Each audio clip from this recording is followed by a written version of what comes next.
नमस्कार दोस्तों, यह N C E R T की कक्षा 7 की पाठ्यपुस्तक है। ठीक है ना। पॉलिटिकल की इम्पोर्टेंट बुक है, ऑथेंटिक बुक है और हर एक लाइन इम्पोर्टेंट है। क्योंकि लगता तो ऐसे ही कि भाई पाठ में कुछ नहीं है, सब कुछ आता है, लेकिन अगर यहाँ से उन्होंने कथन कारण वाले समझ पे आधारित कुछ भी क्वेश्चन पूछ लिए ना, मामला हो गोल हो जाएगा। तो हर एक लाइन याद होनी चाहिए ये ऑथेंटिक बुकों की। और इसके बाद में कुछ और आप एक्स्ट्रा पढ़ना चाहे तो वो पढ़ सकते हैं, लेकिन ये तो अच्छी तरह याद होना ही चाहिए। तो चलिए शुरू करते हैं। और यह वीडियो सभी एग्ज़ामों के लिए इम्पोर्टेंट है, चाहे वो छोटी से छोटी हो या बड़ी से बड़ी हो। क्योंकि क्या पेपर वाले या पेपर सेटर वो नहीं कहते कि आप गाइड पढ़ोइए या फिर हम गाइड में से देंगे। ठीक है ना, उनका मापदंड ये सरकारी बुक ही होती है। तो चलिए शुरू करते हैं। इकाई दो। इकाई दो।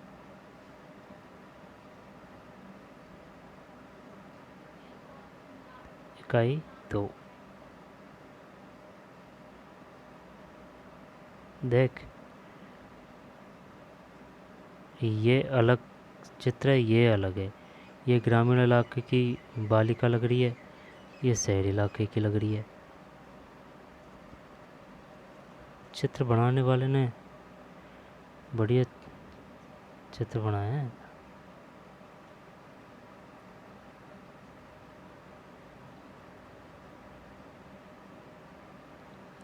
राज्य सरकार शिक्षकों के लिए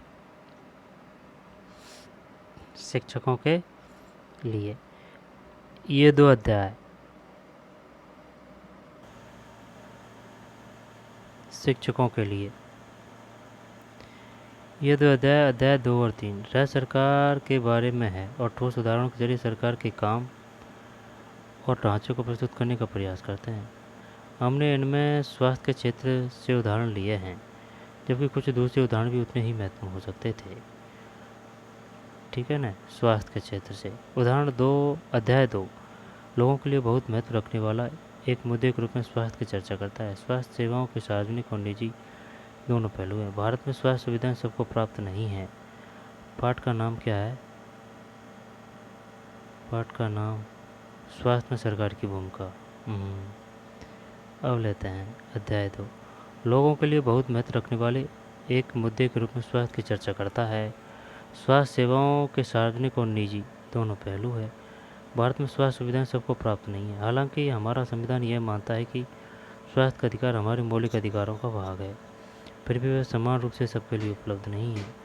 यह दिए गए विवरणों की मदद से विद्यार्थी यह देख पाएंगे कि सरकार से अपेक्षा की जाने वाली भूमिका और आदर्श क्या होने चाहिए और उसके ढांचों के बीच किस प्रकार के तर्क व आधार निहित है।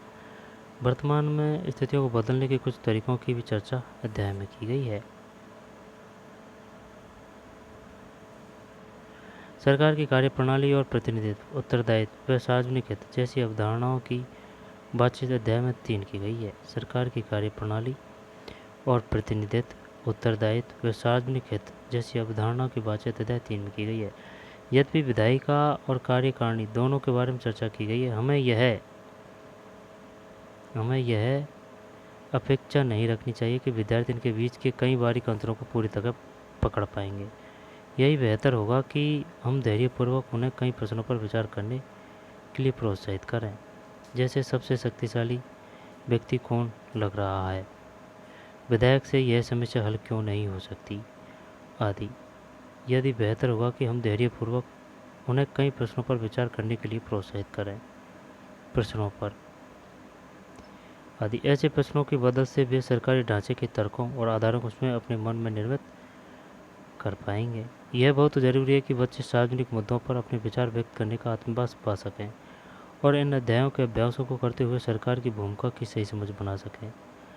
आप उनके साथ चर्चा करने के लिए और समस्याओं के निदान ढूंढने के लिए कई परिचित मामलों का चुनाव कर सकती है, जैसे पानी, यातायात, स्कूल की फीस, किताबें, बाल श्रम इत्यादि। बॉल पेपर के माध्यम से उन्हें अपने विचार प्रस्तुत करने दीजिए। सरकार और उसके कार्यों पर चर्चा अमूमन उबाऊ और रोकी हो सकती है, इसलिए यह और भी ज़रूरी हो जाता है कि इन अध्यायों को करते हुए हम कक्षा को ज़्यादा शिक्षात्मक बनाने की बजाय चर्चा, विचार विमर्श और गतिविधि से भरपूर बनाएं। इसलिए यह और भी ज़रूरी हो जाता है कि इन अध्यायों को करते हुए हम कक्षा को ज़्यादा शिक्षात्मक बनाने की बजाय चर्चा, विचार विमर्श और गतिविधि से भरपूर बनाएं। शिक्षात्मक बनाने की बजाय।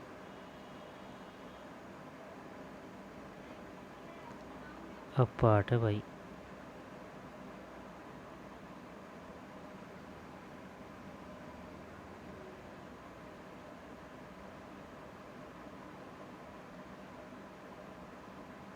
स्वास्थ्य में सरकार की भूमिका।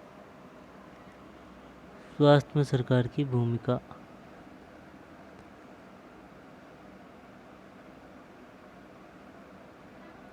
स्वास्थ्य में सरकार की भूमिका।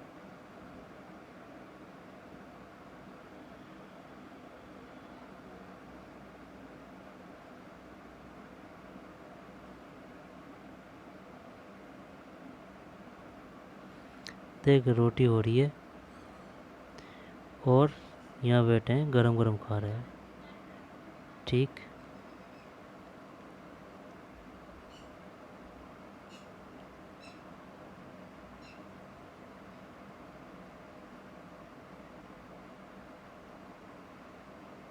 ये अस्पताल है।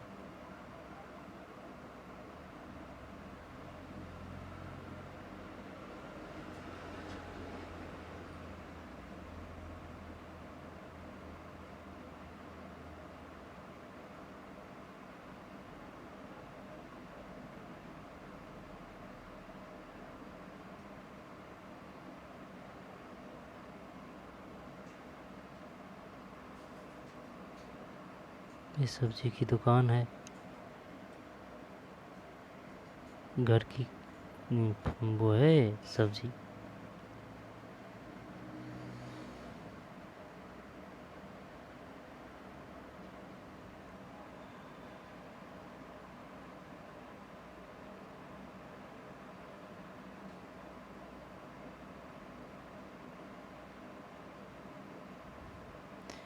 स्वास्थ्य में सरकार की भूमिका।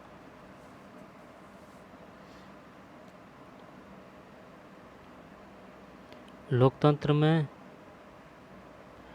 स्वास्थ्य में सरकार की भूमिका। लोकतंत्र में लोगों की यह अपेक्षा रहती है कि सरकार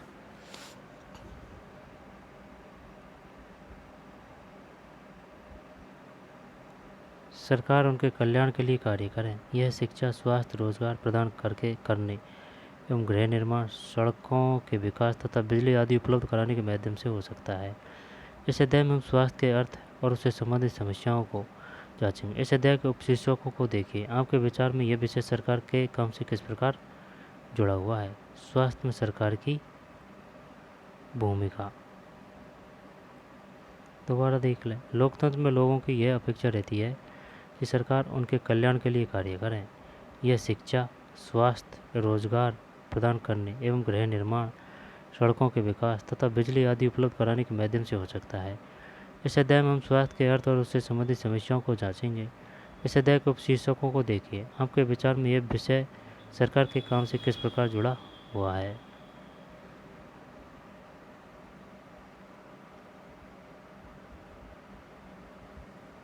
शायद है ना, ये शल्य चिकित्सा की जा रही है।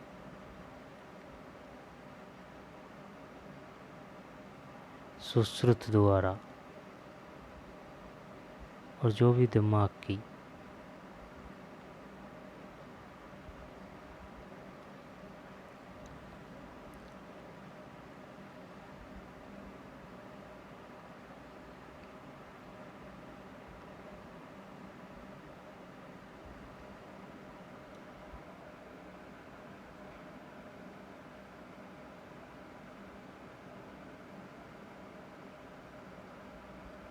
ये पानी लेके आ रही है कहीं से।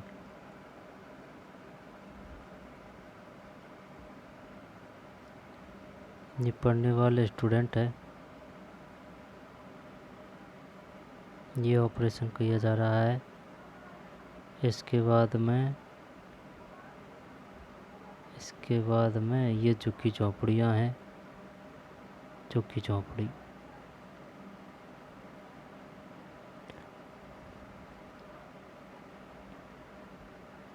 ये पानी की लाइन लग रही है भाई। स्वास्थ्य क्या है? स्वास्थ्य क्या है? स्वास्थ्य के बारे में हमें अनेक प्रकार से सोच सकते हैं। स्वास्थ्य का अर्थ है हमारी बीमारियों और चोट आदि से मुक्त रहना, लेकिन स्वास्थ्य केवल बीमारियों से संबंधित नहीं है।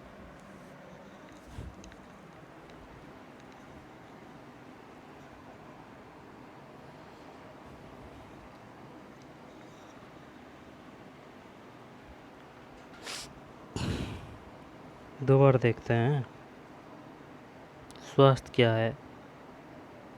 स्वास्थ्य के बारे में हम अनेक प्रकार से सोच सकते हैं। स्वास्थ्य का अर्थ है हमारा बीमारियों और चोट आदि से मुक्त रहना, लेकिन स्वास्थ्य केवल बीमारियों से संबंधित नहीं है। आपने उपयुक्त कोलाज में से केवल कुछ स्थितियों को ही स्वास्थ्य से जोड़कर देखा होगा। प्राय हम ध्यान नहीं देते कि उपयुक्त हर स्थिति का संबंध स्वास्थ्य से है। बीमारी के अलावा हमारे लिए उन कारणों पर भी विचार करना आवश्यक है जो हमारे स्वास्थ्य पर प्रभाव डालते हैं। उदाहरण के लिए, यदि लोगों को पीने के लिए स्वच्छ पानी और प्रदूषण मुक्त वातावरण मिले तो वे सामान्यतः स्वस्थ रहेंगे। यदि लोगों को पीने के लिए स्वच्छ पानी और प्रदूषण मुक्त वातावरण मिले तो वे सामान्यतः स्वस्थ रहेंगे। दूसरी ओर, यदि लोगों को भरपूर भोजन नहीं मिले अथवा उन्हें घुटन भरी अवस्था में रहना पड़े तो उनके बीमार पड़ने की संभावना अधिक है। हम सब चाहते हैं कि जो भी कार्य करें चुस्ती से और ऊंचे मनोबल के साथ करें। सही है, चुस्ती से और ऊंचे मनोबल के साथ करें। सुस्त और अकर्मण्य रहना, चिंताग्रस्त होना और लंबे समय तक डरे सहमे रहना स्वस्थ जीवन के लक्षण नहीं है। बात तो सही है भाई। हम सब चाहते हैं कि हम जो भी कार्य करें चुस्ती से और ऊंचे मनोबल के साथ करें। सुस्त और अकर्मण्य रहना, चिंताग्रस्त होना और लंबे समय तक डरे सहमे रहना स्वस्थ जीवन के लक्षण नहीं है। हम सबको तनाव मुक्त और प्रसन्न रहना चाहिए। हमारे जीवन के ये सभी पहलू स्वास्थ्य के से हैं। बात तो सही है भाई। हम सब चाहते हैं कि हम जो भी कार्य करें चुस्ती से और ऊंचे मनोबल के साथ करें। सुस्त और अकर्मण्य रहना, चिंताग्रस्त होना और लंबे समय तक डरे समय रहना स्वस्थ जीवन के लक्षण नहीं है। हम सबको तनाव मुक्त और प्रसन्न रहना चाहिए। हमारे जीवन के ये सभी पहलू स्वास्थ्य के हिस्से हैं। क्या आप इन सभी चित्रों या इनमें से कुछ को स्वास्थ्य से संबंधित समझते हैं? यदि हाँ तो किस प्रकार? समूह में चर्चा करें। ऊपर दिए गए कोलाज से दो स्थितियाँ चाटिए जो बीमारी से संबंधित नहीं है। वे कैसे स्वास्थ्य से संबंधित हो सकती है? इन पर दो वाक्य लिखिए।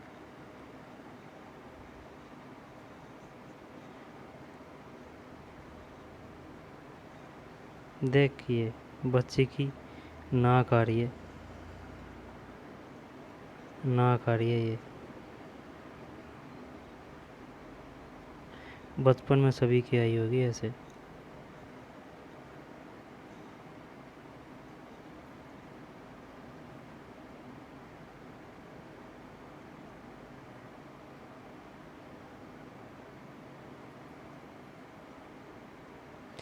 ये राजस्थान का सीन लग रहा है।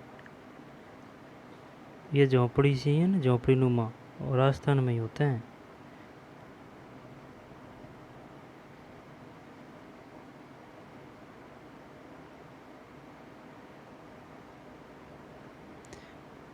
ठीक है।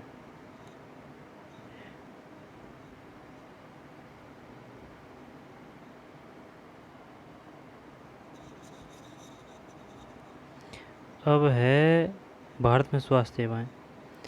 आइए भारत में स्वास्थ्य सेवाओं के कुछ पहलुओं का परीक्षण करें। यहाँ दी गई तालिका के प्रथम तथा द्वितीय स्तंभों में दिखाई गई स्थितियों की तुलना कीजिए। क्या आप इन स्तंभों को कोई शीर्षक दे सकते हैं?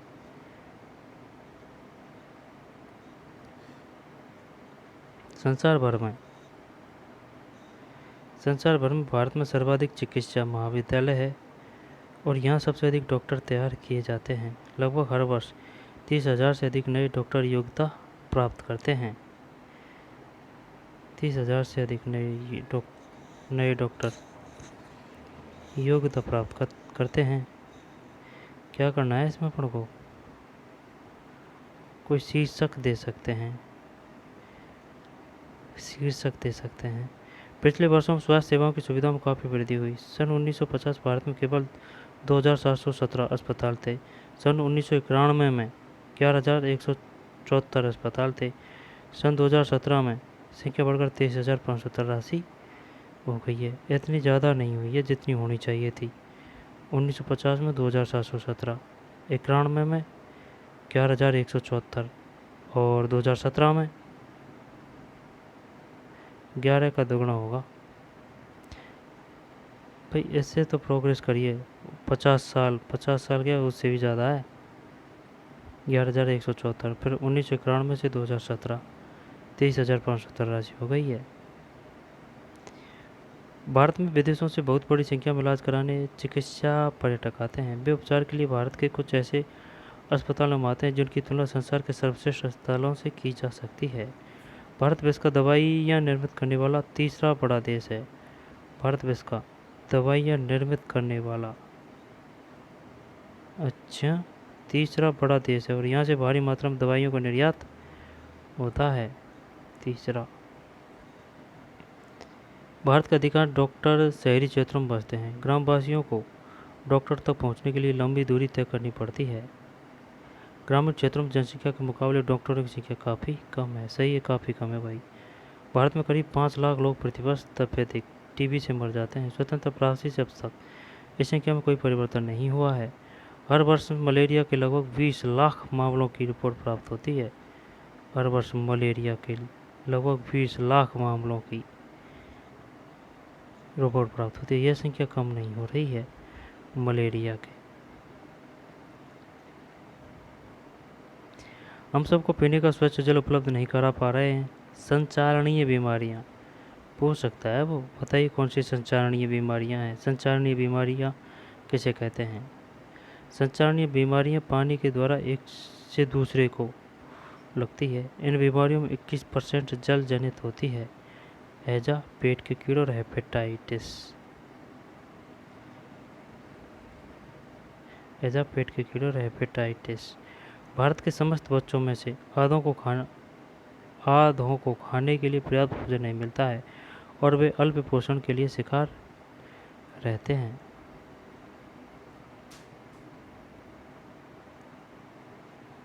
भारत में स्वास्थ्य सेवाएं कहाँ थे अपन? भारत में स्वास्थ्य सेवाएं स्थिति की तुलना कीजिए। बीमारियों से बचाव और उनके उपचार के लिए हमें उचित स्वास्थ्य सेवाएं चाहिए, जैसे स्वास्थ्य केंद्र, अस्पताल, परीक्षणों के लिए प्रयोगशालाएं, एम्बुलेंस की सुविधा, ब्लड बैंक आदि, जो मरीजों को आवश्यक सेवा और देखभाल उपलब्ध करा सके। ऐसी सुविधाओं की व्यवस्था को चलाने के लिए हमें स्वास्थ्य सेवकों, नर्सों, योग डॉक्टरों तथा अन्य विशेषज्ञों की जरूरत है जो परामर्श दे सके, रोग की पहचान कर सके और इलाज कर सके। मरीजों के इलाज के लिए हमें आवश्यक दवाइयाँ व उपकरण भी चाहिए। जब हम बीमार होते हैं तो अपने इलाज के लिए हमें इन सुविधाओं की जरूरत पड़ती है। भारत में बड़ी संख्या में डॉक्टर, दवाखानों और अस्पताल है। देश में सार्वजनिक स्वास्थ्य सेवाओं को चलाने का पर्याप्त अनुभव और ज्ञान भी उपलब्ध है। ये ऐसे चिकित्सालय और स्वास्थ्य केंद्र हैं जिन्हें सरकार चलाती है। सरकार अपनी जनसंख्या के बड़े भाग की देखभाल करने में समर्थ है, जो सैकड़ों और हजारों गांवों में फैली हुई है। एक मिनट। भारत में बड़ी संख्या में डॉक्टर, दवाखाने और अस्पताल हैं।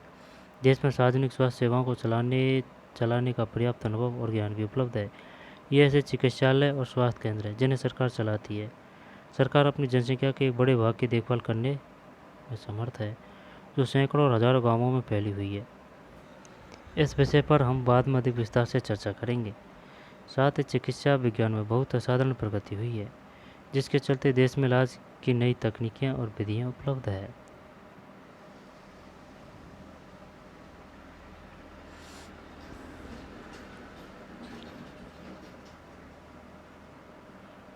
फिर भी दूसरा स्तंभ दिखाता है कि हमारे देश में स्वास्थ्य की स्थिति कितनी खराब है। उपयुक्त सकारात्मक विकास के बाद भी हम जनता को उचित स्वास्थ्य सेवाएं देने में असमर्थ हैं। यह है विरोधाभासजनक स्थिति है। बात तो सही है, जो हमारी अपेक्षाओं के विपरीत। हमारे देश के पास पैसा है, ठीक है, ज्ञान है, ठीक है, और अनुभवी व्यक्ति, फिर भी हम सबको आवश्यक स्वास्थ्य सेवाएं देने में असमर्थ है। हम इस अध्याय में इसके कुछ कारणों को जानेंगे। सरकारी अस्पतालों में मरीजों को अक्सर ऐसी लंबी लाइनों से खड़े होकर इंतज़ार करना पड़ता है। बात तो सही है, मरीज तो वैसे ही परेशान होता है, वो लाइन में कैसे लगेगा। प्रयोगशाला, खून की रिपोर्ट यहीं से शाम को प्राप्त करें, कुछ ऐसा लिख रखा है।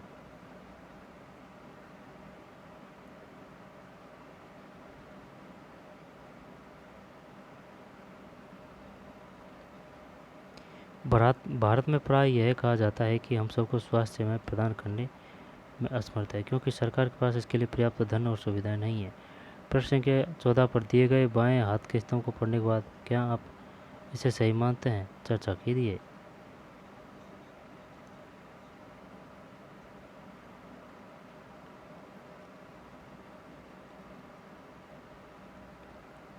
आगे चलते हैं।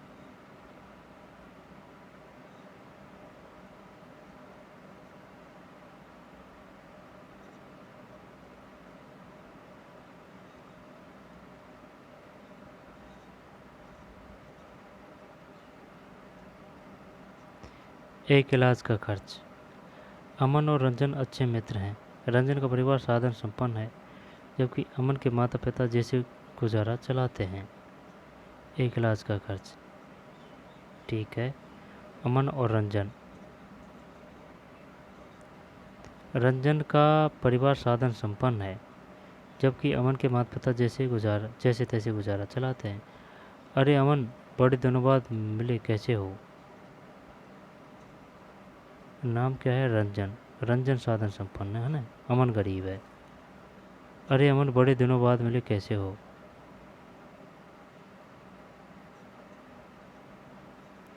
मुझे वायरल बुखार हो गया है और अस्पताल जाना पड़ा। अच्छा, मुझे भी वायरल हुआ था। मैं इसी सोमवार से स्कूल आ रहा हूँ। मेरे डैडी किंग्सवे के नए अस्पताल में डॉक्टर को दिखाने ले गए, वहाँ बहुत ही अच्छा लगा। मैं इसी सोमवार से स्कूल आ रहा हूँ। मैं इसी सोमवार से स्कूल आ रहा हूँ।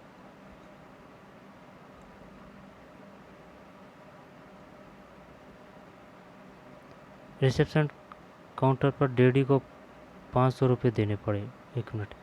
अस्पताल की बिल्डिंग ऐसी चकाचक दिखती थी कि मुझे लगा कोई 5 सितारा होटल है। डैडी कह रहे थे यह एक प्राइवेट अस्पताल और बढ़िया से बढ़िया सुविधा यहाँ मिलती है।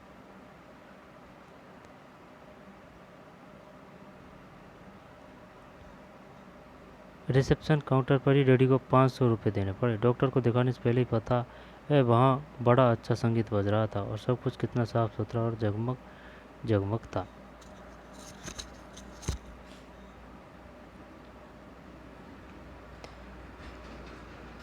डॉक्टर ने मुझे बहुत से परीक्षण करवाने को कहा, पर वहाँ तो सब लोग दोस्तों की तरह बात कर रहे थे। एक महिला ने जांच के लिए मेरा खून लिया। उसने बातों बातों खूब मजा किया और मुझे दर्द का पता ही नहीं चला।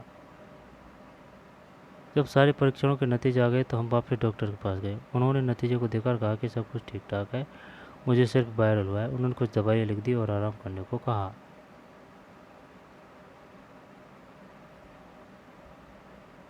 प्राइवेट में भाई बहुत पैसा चाहिए। क्या तुमने रियलिटी टीवी पर बैटमैन वाला चुटकुला सुना है?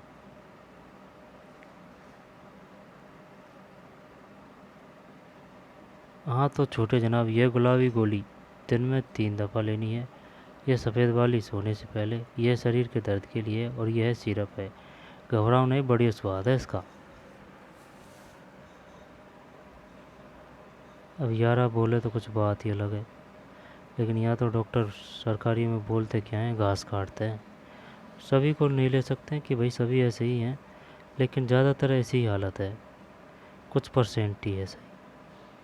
धन्यवाद डॉक्टर, मुझे अभी से ठीक लगने लगा है, क्योंकि डॉक्टरों की बातों से ही मरीज सही हो जाता है। केरल साइड तो बहुत अच्छी व्यवस्था है भाई साहब, वहाँ तो सरकारी अस्पताल प्राइवेटों को पहल करते हैं। तुम यह सारी बातें बताने के लिए मैं कब से इंतज़ार कर रहा हूँ। अच्छा अपनी तो कहो, तुम किस अस्पताल में गए? वह हमारे वाले अस्पताल जितना अच्छा तो नहीं था। वह तुम्हारे वाले अस्पताल। पहले तो अब्बा मुझे ले ही नहीं जाना चाहते थे क्योंकि इसमें समय बहुत लगने वाला था। ठीक है। और सच में कितना ज़्यादा समय लगा। हम एक बड़े से सरकारी अस्पताल में गए। हमें ओपीडी काउंटर पर ही एक लंबी लाइन में इंतज़ार करना पड़ा। मेरी तबीयत इतनी ख़राब हो रही थी कि मैं पूरे समय अब्बा के सहारे टिका रहा। हम 3 दिन बाद खून की जांच का नतीजा मिला। ये देख 3 दिन बाद। फिर हम वापस अस्पताल गए। उस दिन वहाँ कोई दूसरी डॉक्टर बैठी थी।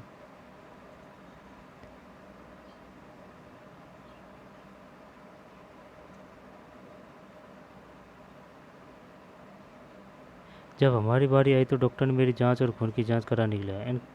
इसके लिए हमें एक और लंबी लाइन में खड़े होना पड़ा। जहाँ जांच के लिए खून लिया जा रहा था वहाँ भी बहुत भीड़ भड़का हो रहा था।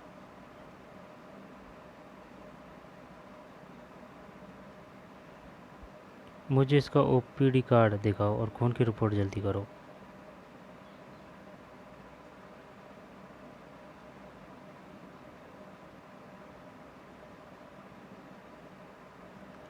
इसे वायरल हुआ लगता है।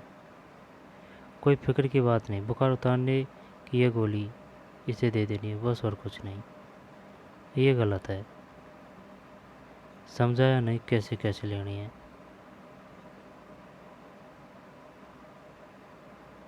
मेरा अस्पताल था मेरा अस्पताल था तो बहुत बढ़िया, पर उन्होंने मुझे ज़्यादा दवाइयाँ दे दी और मेरे इलाज में ज़्यादा खर्च हो गए। अच्छा, मेरे इलाज में तो ज़्यादा खर्च नहीं हुए। जब आप बीमार होते हैं तो कहाँ जाते हैं? क्या आपको किन्हीं कठिनाइयों का सामना करना पड़ता है? अपने अनुभवों के आधार पर एक अनुच्छेद लिखिए। सरकारी अस्पताल अमन को किन कठिनाइयों का सामना करना पड़ा? आपके विचार से अस्पताल कैसे बेहतर ढंग से काम कर सकता है? चर्चा कीजिए। रंजन को इतना अधिक पैसा क्यों खर्च करना पड़ा? कारण बताइए। निजी चिकित्सालयों में हमें किन समस्याओं का सामना करना पड़ता है? चर्चा कीजिए। सार्वजनिक और निजी स्वास्थ्य सेवाएं।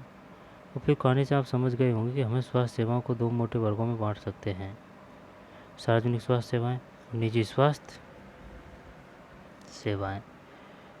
सार्वजनिक स्वास्थ्य सेवाएं।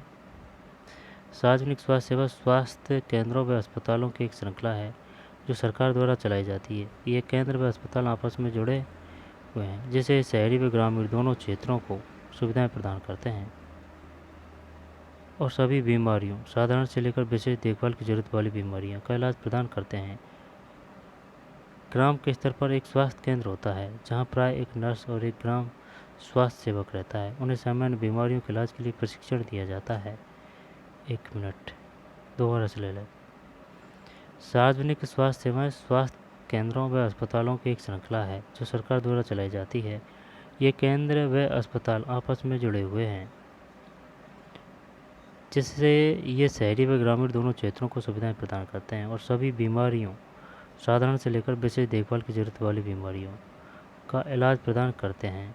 ग्राम के स्तर पर एक स्वास्थ्य केंद्र होता है जहां प्राय एक नर्स और एक स्वास्थ्य सेवक रहता है। इन्हें सामान्य बीमारियों के इलाज के लिए प्रशिक्षण दिया जाता है और वे प्रशासनिक स्वास्थ्य केंद्र के डॉक्टरों की देखरेख में कार्य करते हैं।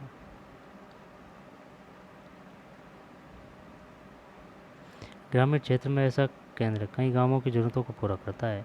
जिला स्तर पर जिला अस्पताल होता है जो इन सभी स्वास्थ्य केंद्रों की देखरेख करता है।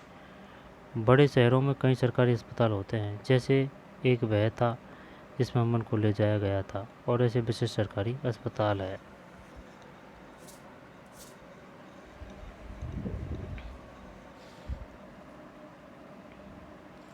इस स्वास्थ्य सेवा को कई कारणों से सार्वजनिक कहा जाता है। सरकार ने सभी नागरिकों को स्वास्थ्य सेवाएं प्रदान करने की वचनबद्धता को पूरा करने के लिए ये अस्पताल तथा स्वास्थ्य केंद्र स्थापित किए हैं। इस स्वास्थ्य सेवा को कई कारणों से सार्वजनिक कहा जाता है। ठीक है। सरकार ने सभी नागरिकों को स्वास्थ्य सेवाएं प्रदान करने की वचनबद्धता को पूरा करने के लिए ये अस्पताल तथा स्वास्थ्य केंद्र स्थापित किए गए। इन सेवाओं को चलाने के लिए धन उस पैसे से आता है जो लोग सरकार को टैक्स के रूप में देते हैं, इसलिए ये सुविधाएं सबके लिए है। सार्वजनिक स्वास्थ्य व्यवस्था का एक महत्वपूर्ण पहलू यह है कि इसका उद्देश्य अच्छी स्वास्थ्य सेवाएं निःशुल्क यह बहुत कम कीमत पर देना है, जिससे गरीब लोग भी इलाज करा सकें। स्वास्थ्य सेवाओं का अन्य महत्वपूर्ण कार्य है बीमारियों जैसे कि टीबी, मलेरिया, पीलिया, दस्त लगना, हैजा, चिकनगुनिया आदि को फैलने से रोकना।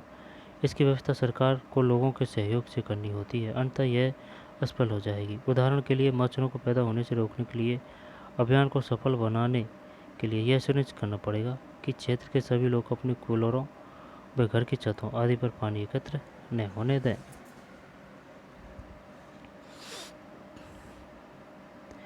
हमारे संविधान के अनुसार लोगों के हित को सुनिश्चित करना और सबको स्वास्थ्य सेवाएं प्रदान करना सरकार का प्राथमिक कर्तव्य है।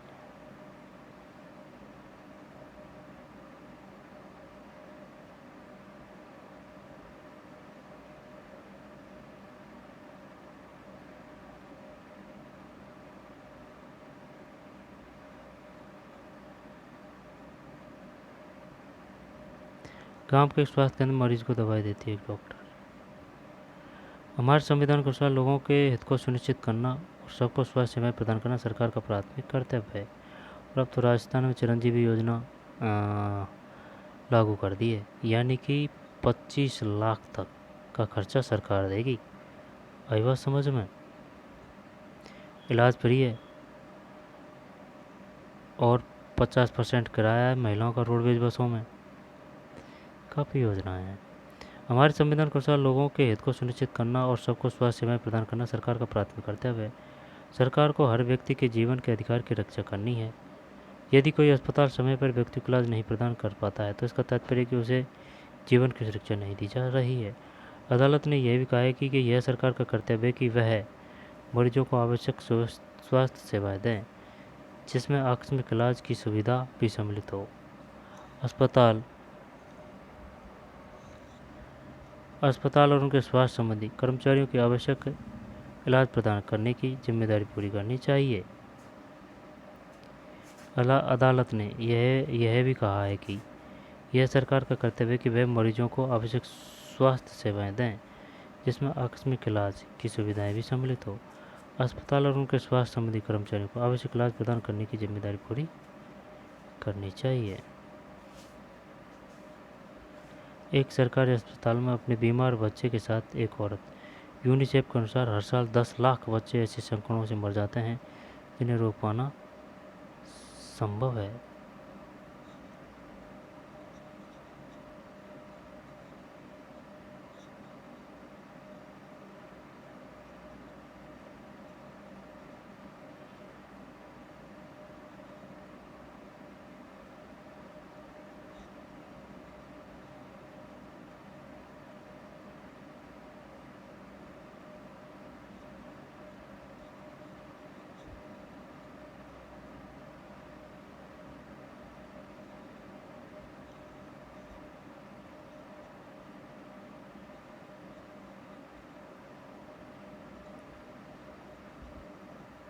ये पढ़ना है ना, हमें सरकार को कर क्यों देना चाहिए।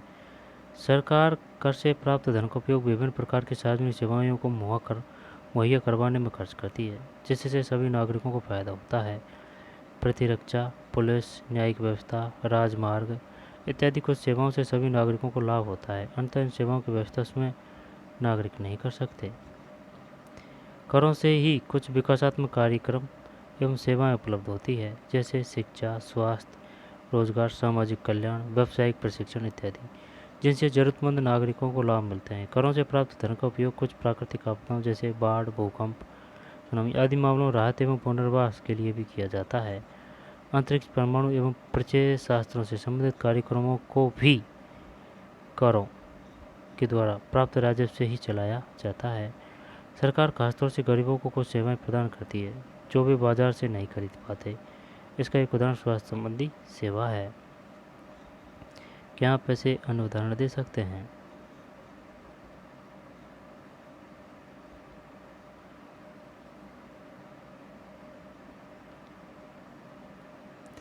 निजी स्वास्थ्य सेवाएं, इससे पहले कुछ रहा हो उसको देख लेते हैं।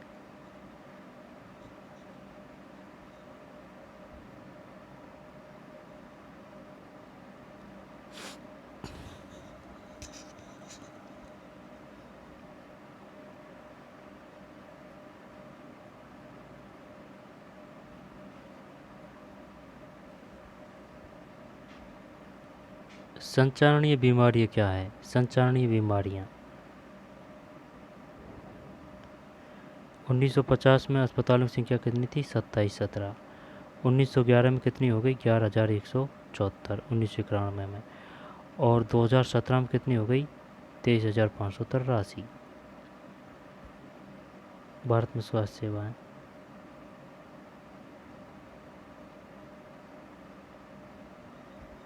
अब आगे है निजी स्वास्थ्य सेवाएं। कितना हो रहा है पाठ?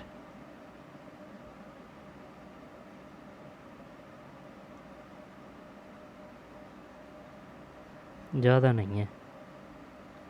निजी स्वास्थ्य सेवाएं, निजी स्वास्थ्य सेवाएं। हमारे देश में कई तरह की निजी स्वास्थ्य सेवाएं पाई जाती है। बड़ी संख्या में डॉक्टर अपने निजी दवाखाने चलाते हैं। ग्रामीण क्षेत्रों में पंजीकृत चिकित्सा व्यवसायी RMP मिल जाते हैं। ग्रामीण क्षेत्रों में पंजीकृत चिकित्सा व्यवसायी RMP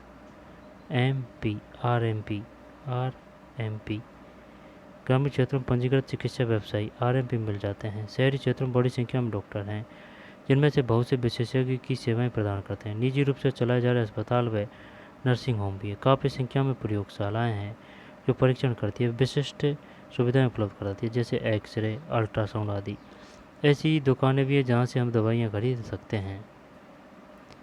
ठीक है, दवाइयाँ खरीद सकते हैं।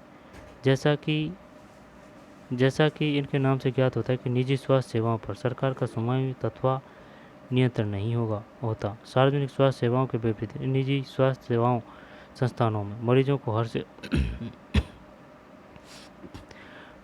हर सेवा के लिए बहुत धन व्यय करना पड़ता है।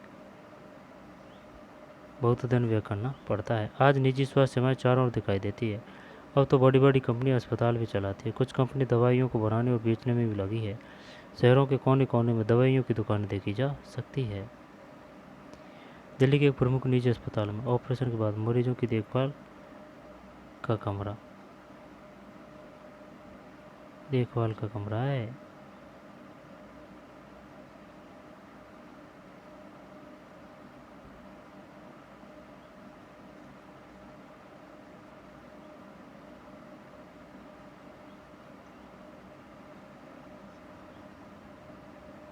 प्राइवेट अस्पताल है।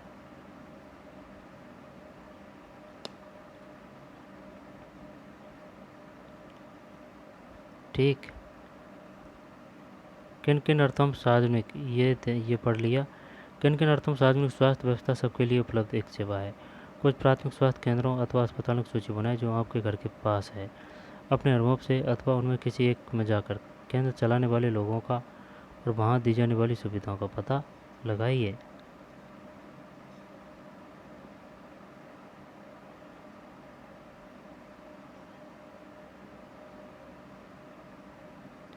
आज निजी स्वास्थ्य सेवाएं चारों ओर दिखाई देती है। अब तो बड़ी बड़ी कंपनियां पढ़ लिया ना। शहरों में कोने कोने में दवाइयों की दुकान देखी जा सकती है। आपके घर के पास कौन सी निजी स्वास्थ्य सेवाएं उपलब्ध है, उन्हें चलाने वाले लोग और वहाँ दी जाने वाली सुविधाओं का पता लगाइए। स्वास्थ्य सेवाएं और समानता, क्या सबके लिए पर्याप्त सेवाएं उपलब्ध है? स्वास्थ्य सेवा और समानता, क्या सबके लिए पर्याप्त स्वास्थ्य सेवाएं उपलब्ध है? हम भारत में ऐसी स्थिति का सामना कर रहे हैं जहां निजी सेवाएं तो बढ़ रही है परंतु सार्वजनिक नहीं। ऐसी दशा में लोगों को मुख्यतः निजी सेवाएं ही उपलब्ध होती है। यह शहरी क्षेत्रों में केंद्रित है। इन सेवाओं का मूल्य भी अपेक्षाकृत अधिक रहता है। दवाइयाँ महंगी होती है, बहुत से लोग उन्हें खरीदने में समर्थ नहीं होते और इसलिए जब परिवार में बीमारी होती है तो उन्हें ऋण लेना पड़ता है। क्या सबके लिए पर्याप्त स्वास्थ्य सेवाएं उपलब्ध है? कुछ निजी सेवाएं अधिक कमाने के लिए प्राय ऐसे कार्यों को प्रोत्साहित करती है जो सही नहीं है। निजी कई बार सस्ते तरीके उपलब्ध होने पर भी इनके प्रयोग नहीं किए जा सकते। उदाहरण के लिए प्राय देखा जाता है कि कुछ चिकित्सक जरूरत से ज़्यादा दवाइयाँ, इंजेक्शन या सेलाइन आदि की सलाह देते हैं, जबकि साधारण इलाज भी पर्याप्त हो सकता है। बात तो सही है भाई। कुछ चिकित्सक जरूरत से ज़्यादा दवाइयाँ, इंजेक्शन या सेलाइन आदि की सलाह देते हैं, जबकि साधारण इलाज भी पर्याप्त हो सकता है। स्वास्थ्य सेवाओं को और अधिक किफ़ायती कैसे बनाया जा सकता है, इस पर चर्चा करें। भारतीय आयुर्विज्ञान परिषद का आयुर्विज्ञान नैतिक संहिता कहता है कि जहाँ तक संभव हो प्रत्येक चिकित्सक को औषधियों के जेनेरिक नाम ही उपचार पर्ची में लिखने चाहिए और सुनिश्चित करना चाहिए कि यह युक्तियुक्त उपयुक्त रूप में हो। मतलब आयुर्विज्ञान परिषद का आयुर्विज्ञान नैतिक संहिता कहता है कि जहाँ तक संभव हो प्रत्येक चिकित्सक को औषधियों के जेनेरिक नाम ही उपचार पर्ची में लिखने चाहिए और सुनिश्चित करना चाहिए कि यह युक्तियुक्त और उपयुक्त रूप में हो। जेनेरिक नाम ही। स्वास्थ्य सेवाओं को और अधिक किफ़ायती कैसे बनाया जा सकता है, इस पर चर्चा करें। जन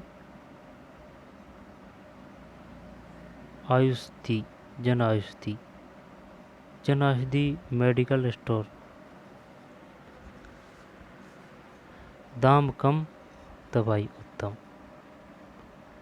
ये कोई दवाई है? जन औषधि मेडिकल स्टोर, दाम कम दवाई उत्तम।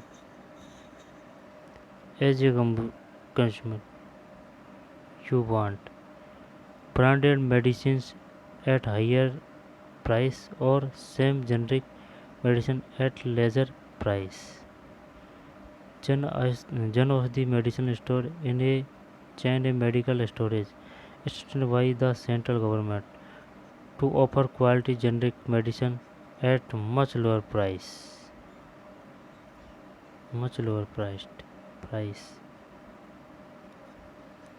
ठीक है, क्या चल रहा था अपना, ये था। जबकि साधारण इलाज भी पर्याप्त हो सकता है। तथ्य यह है कि जनसंख्या के 20% लोग ही बीमारी के दौरान आवश्यक दवाइयों को खरीदने में सक्षम होते हैं। 20 वे लोग भी जिन्हें हम गरीब नहीं समझते दवा संबंधी खर्चों को उठाने में कठिनाई का अनुभव करते हैं। एक अध्ययन में यह पाया गया कि जो लोग अस्पतालों में किसी बीमारी या चोट लगने के कारण भर्ती होते हैं उनमें से 40% लोग खर्चों का भुगतान करने के लिए पैसे उधार लेते हैं या अपनी कोई संपत्ति बेचते हैं। 40% लोग। गरीब लोगों के लिए परिवार में हर बीमारी चिंता और मुसीबत का कारण बन जाती है। गरीब लोगों के लिए परिवार में हर बीमारी चिंता और मुसीबत का कारण बन जाती है। इससे भी बड़ी बात यह है कि ऐसी स्थिति बार बार आती है। गरीब लोग पहले ही पोषण की कमी का शिकार होते हैं। ये परिवार उतना भोजन नहीं खाते जितना उन्हें खाना चाहिए। उन्हें जीवन की आधारभूत आवश्यकताएं जैसे पीने का पानी, घर के लिए पर्याप्त जगह, साफ वातावरण उपलब्ध नहीं हो पाता और इसलिए उन्हें बीमार पड़ने की संभावना अधिक रहती है। बीमारी पर होने वाले खर्चे से उनकी हालत और ख़राब हो जाती है। कभी कभी केवल पैसा ही लोगों के बेहतर इलाज में बाधक नहीं होता। उदाहरण के लिए महिलाओं को तुरंत इलाज के लिए डॉक्टर के पास नहीं ले जाया जाता। कई आदिवासी क्षेत्रों में स्वास्थ्य केंद्र कम है और वे भी अच्छी तरह नहीं चलाए जाते। वहाँ निजी स्वास्थ्य सेवाएं भी उपलब्ध नहीं है। सही है भाई, और वे भी अच्छी तरह नहीं चलाए जाते। वहाँ निजी स्वास्थ्य सेवाएं उपलब्ध नहीं है। इस गर्भवती औरत को एक योग डॉक्टर दिखाने के लिए कई किलोमीटर पैदल चलना पड़ रहा है। अब ये गलत है, लेकिन अब तो नहीं है ऐसा। लेकिन अब भी कहीं कहीं एरिया है, लेकिन रोड सड़क तो अब सब जगह हो चुकी है।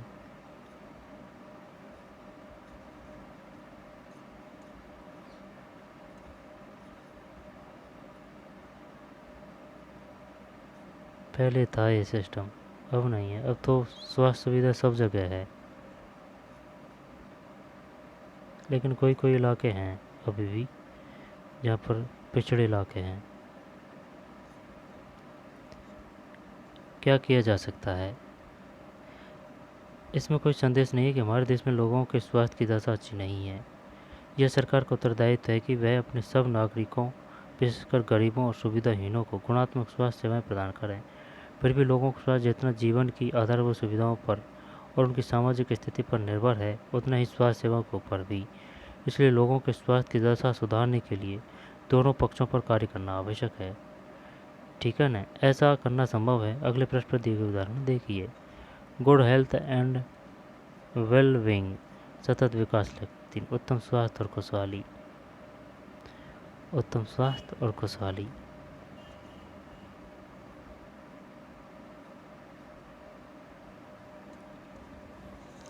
ठीक, अब है केरल का अनुभव। मैं बोल रहा था केरल में स्वास्थ्य सुविधा अच्छी है ना। केरल का अनुभव अब पीछे थोड़ी रहा है कुछ।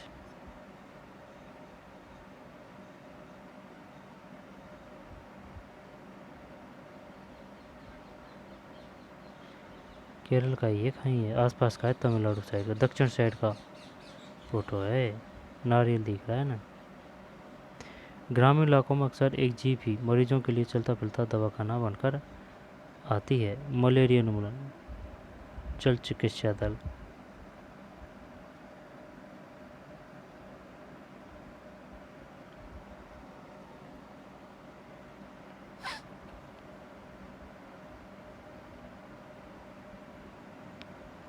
जन औषधि मेडिकल स्टोर, दाम कम, दवाई उत्तम। जेनेरिक नाम ही उपचार पर्ची में लिखने चाहिए और सुनिश्चित करना चाहिए कि यह युक्तियुक्त और उपयुक्त रूप में हो। केरल का अनुभव देखते हैं भाई, केरल का अनुभव क्या है।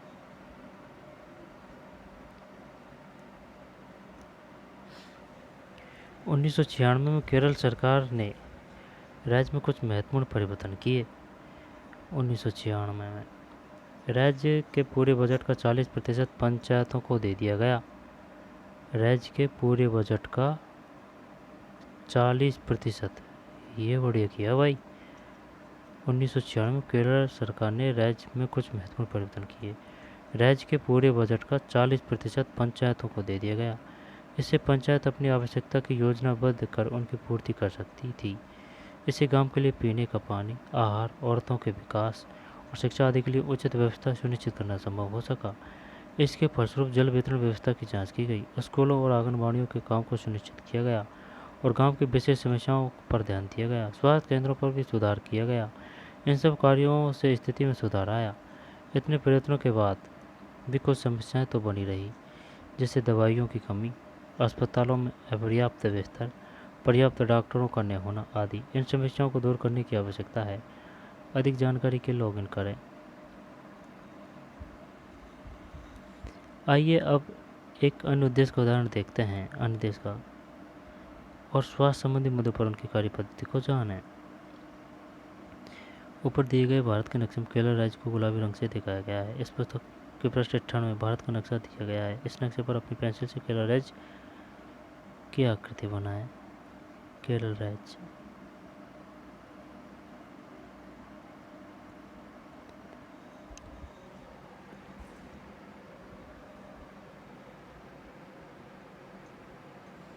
कोई दिक्कत नहीं है।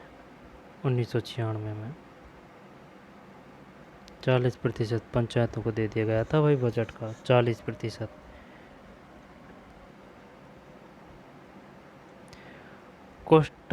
कोस्टारिका का तरीका। कोस्टारिका को मध्य अमेरिका का सबसे स्वस्थ देश माना जाता है। इसका मुख्य कारण उनके संविधान में निहित है। कई वर्षों पहले कोस्टारिका ने एक बहुत महत्वपूर्ण निर्णय लिया था कि वे देश में सेना नहीं रखेंगे। इससे उन्हें सेना पर व्यय किए जाने वाले धन को लोगों की शिक्षा, स्वास्थ्य, अन्य आधारभूत जरूरतों पर खर्च करने में मदद मिली। कोस्टारिका की सरकार मानती है कि देश के विकास के लिए देश का स्वस्थ होना जरूरी है और इसलिए अपने देशवासियों के स्वास्थ्य पर बहुत ध्यान देती है। कोस्टारिका की सरकार अपने सभी निवासियों को स्वास्थ्य के लिए मूलभूत सेवाएं में सुविधाएं देती है, जैसे पीने का सुरक्षित पानी, सफाई, पोषण और आवास आदि। स्वास्थ्य की शिक्षा को बहुत महत्वपूर्ण माना जाता है और सभी स्तरों पर स्वास्थ्य संबंधी ज्ञान शिक्षा की जरूरी भाग है। ये पार्ट हो चुका है भाई। ठीक, क्वेश्चन आंसर आ रहे हैं, इनको पीछे देखेंगे, है ना। ये पढ़ लिया है ना, कुछ नहीं है। 1996 में केरल सरकार ने 40%। अभ्यास। इस अध्याय में आपने पढ़ा कि स्वास्थ्य में सिर्फ बीमारी की बात नहीं की जा सकती। संविधान से लिए गए एक अंश को यहाँ पढ़िए और अपने शब्दों में समझाइए कि जीवन का स्तर और सार्वजनिक स्वास्थ्य के क्या मायने होंगे। सबके लिए स्वास्थ्य की सुविधाएं उपलब्ध कराने के लिए सरकार कौन कौन से कदम उठा सकती है, चर्चा कीजिए। सबके लिए स्वास्थ्य की सुविधा उपलब्ध कराने के लिए सरकार कौन कौन से कदम उठा सकती है? चर्चा कीजिए। आपको अपने इलाके में उपलब्ध सार्वजनिक और निजी स्वास्थ्य सेवाओं में क्या क्या अंतर देखने को मिलते हैं? नीचे दी गई तालिका को भरते हुए उनकी तुलना कीजिए और अंतर बताइए।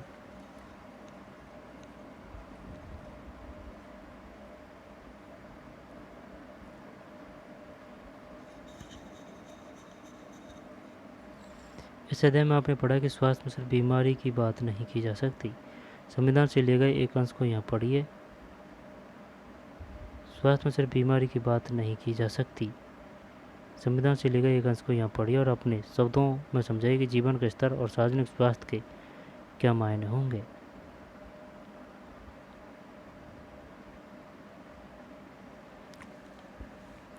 आपको अपने इलाके में उपलब्ध सार्वजनिक और निजी स्वास्थ्य सेवाओं में क्या अंतर देखने को मिलते हैं? नीचे दी गई तालिका को भरते हुए इनकी तुलना कीजिए और अंतर बताइए। सुविधा, सामर्थ्य, उपलब्धता, गुणवत्ता। सतत विकास लक्ष्य, जल और स्वच्छता।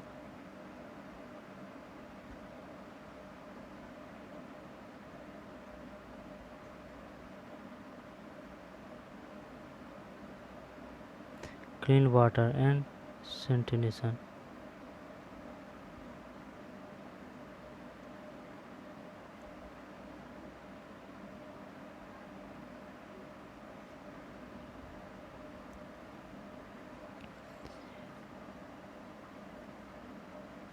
पानी और साफ सफाई की गुणवत्ता को सुधार कर अनेक बीमारियों की रोकथाम की जा सकती है। उदाहरण देते हुए कथन को स्पष्ट कीजिए। शब्द संकलन।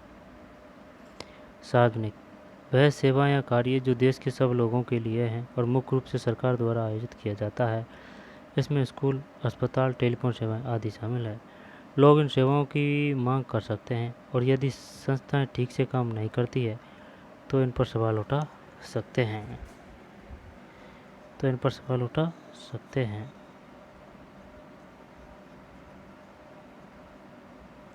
निजी वह सेवा या कार्य जो किसी व्यक्ति या कंपनी द्वारा अपने मुनाफे के लिए आयोजित किया जाए।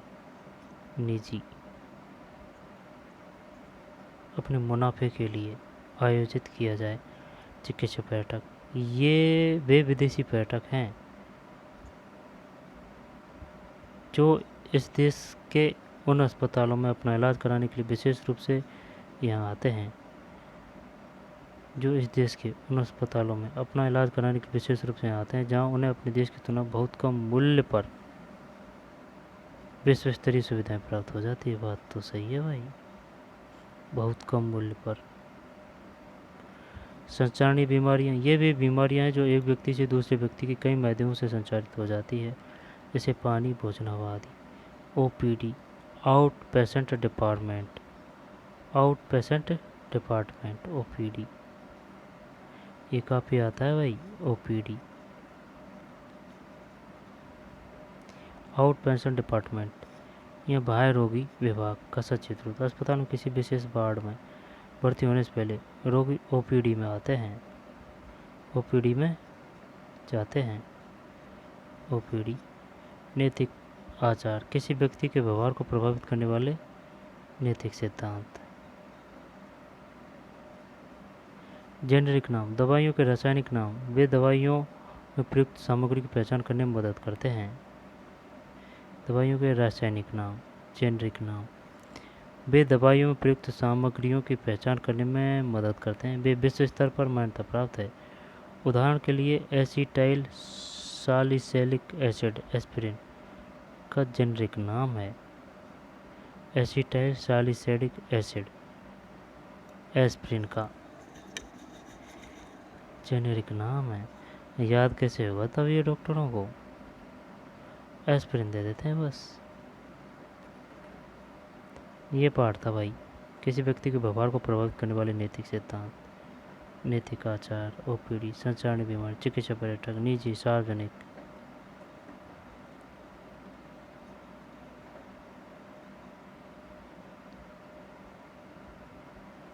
ये फोटो बहुत कुछ कह जाते हैं भाई।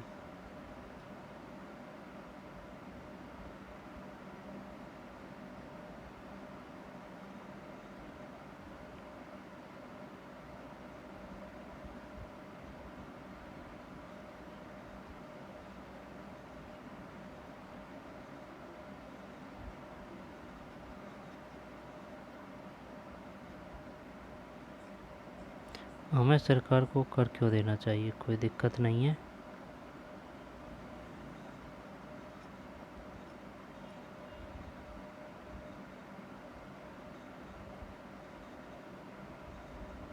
संचारणीय बीमारी।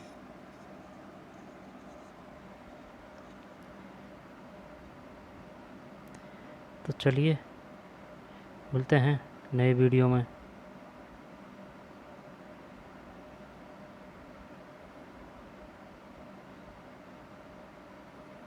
धन्यवाद।